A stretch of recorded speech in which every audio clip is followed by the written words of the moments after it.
Hello friends, homemade recipes by Lipika and blogs চ্যানেলে আপনাদের সকলকে স্বাগত। আমি হলাম লিপিকা আর আজকে নিয়ে চলে এসেছি আপনাদের জন্য নতুন একটা রেসিপি নিয়ে। সেটি হলো চালের গুঁড়ির রুটি। এটি কিন্তু শীতকালেই লোকেরা বেশি খেয়ে থাকে, আর শীতকালে এটা খুব ভালো লাগে খেতে। আর এর জন্য দরকার দেশি মুরগির মাংস, কিন্তু আমি এখানে চিকেন নিয়েছি।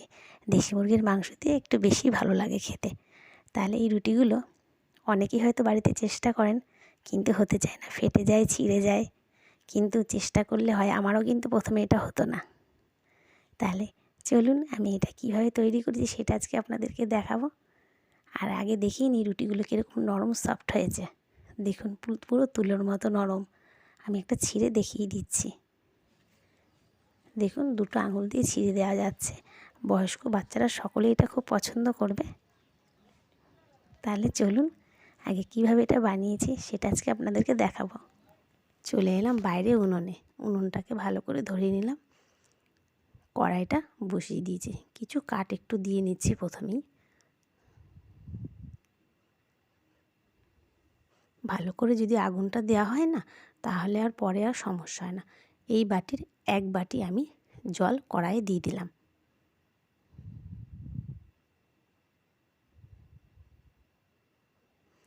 আর জলের মধ্যে দিয়ে দিচ্ছি লবণ।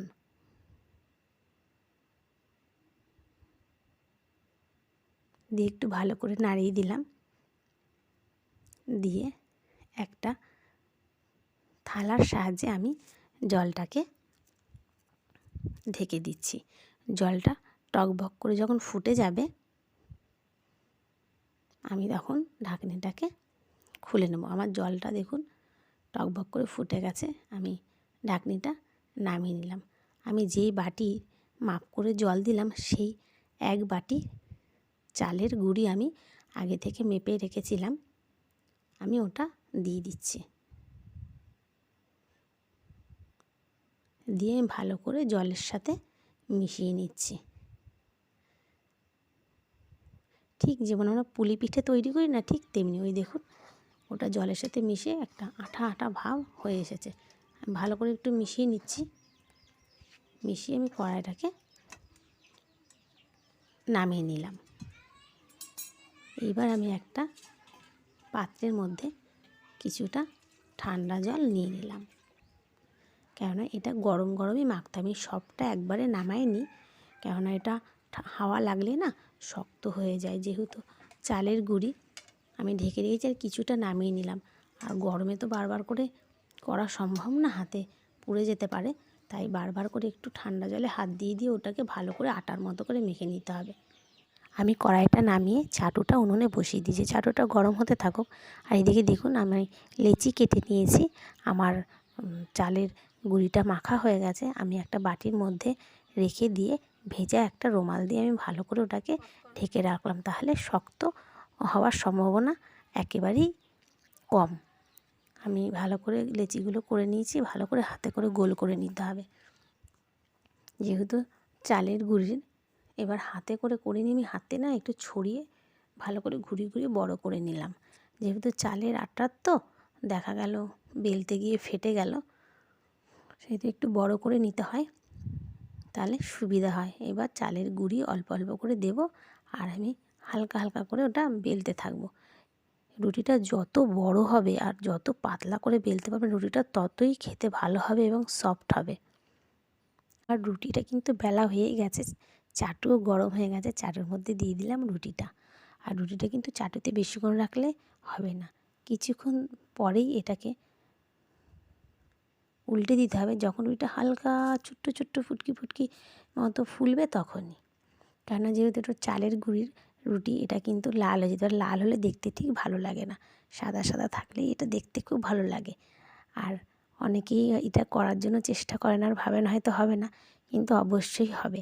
আমি বলছি চেষ্টা করুন, দেখবেন হবে। একদিন দুই দিন হবে না, তৃতীয় দিন দেখবেন হয়ে যাচ্ছে। প্রথমে আমিও পারতাম না করতে। আর এই আমরা যেমন আটা রুটি শাকনি দিয়ে আমরা সেকি বড় বড় ফোলে, এটা কিন্তু সেটা করার প্রয়োজন নেই। এটা অটোমেটিক চাটুতেই দেখবেন ফুলতে থাকবে। একটু খুন্তি দিয়ে হালকা করে চেপে দিলে একটা লুচির মতো টপ্পা টপ্পা হয়ে যাবে।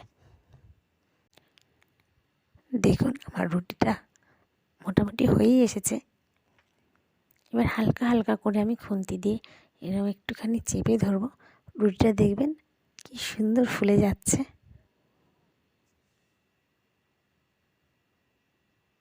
দেখুন ফোলা শুরু হয়ে গেছে।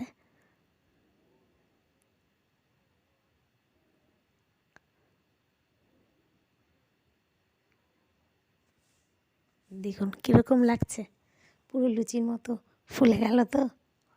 আমি একটা গামলো মতো থালা নিয়ে নিয়েছি, সেই থালার মধ্যে একটা পেপার নিয়ে নিয়েছি। পেপারের ওপরেই এই রুটিটা রাখবেন, যেহেতু এটা চালের রুটি, এটাকে কিন্তু ঢেকে না রাখলে কিন্তু এটা শক্ত হয়ে যাবে। আর ওইভাবে রেখে দিলে খুব সফট থাকবে। ওই যেই ভাবটা আছে না, সেটা ওই পেপারে টেনে নেবে রেখে, তারপর অন্য কোনো পাত্র দিয়ে ওটাকে ঢেকে নেবেন। আমি নামিয়ে নিলাম। আমি আর একটা রুটি চাটুর মধ্যে দিয়ে দেবো। আমি কিন্তু দেখুন চাটুটা কিন্তু একটু মুছে নিলাম। একটা শুকনো পরিষ্কার কাপড় দিয়ে আটাটাকে ঝেড়ে ফেলে দেবেন। দেখুন আর একটা রুটি দিয়েছি, রুটিটাও হয়ে গেল। সমস্ত রুটি তো দেখানো সম্ভব নয়, এই আমি একটা দুটোই আপনাদেরকে দেখালাম। আপনারা বাড়িতে অবশ্যই চেষ্টা করে দেখবেন।